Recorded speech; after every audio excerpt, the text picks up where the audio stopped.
Kiteen suksitehdas on käynnistetty uudelleen. Samalla syntyi uusi suomalainen suksimerkki Joko. Kiteen tehtaan aiempi tuotanto päättyi konkurssiin. Kiteellä eletellään nyt myös toiveita vaatevalmistuksen palaamisesta Marimekon lakkautettuun tehtaaseen. Näillä keleillä suksi ei luista, mutta Kiteellä ensi talven malleja huiskitaan 2 vuorossa.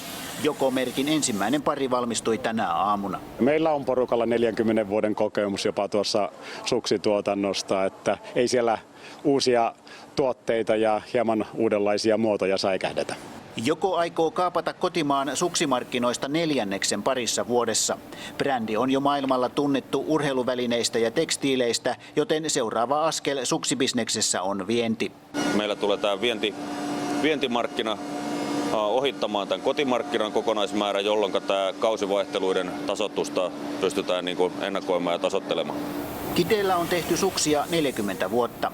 Viime vuonna homma kuitenkin lopahti, kun tehdas menetti oikeudet Karhu-tuotemerkkiin. Tehdasta johtava Harri Kirvesniemi luottaa nyt uuteen pitopohjasukseen, joka on Kiteen syömähammas.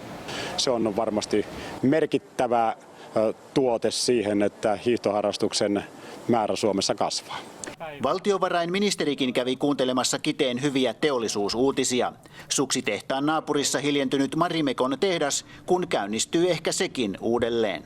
Pyrkimyksenä on, että ensi vuoden aikana saataisiin siirrettyä meidän kalliimman hintaluokan tekstiilituotantoa kotimaahan ja Kiteelle.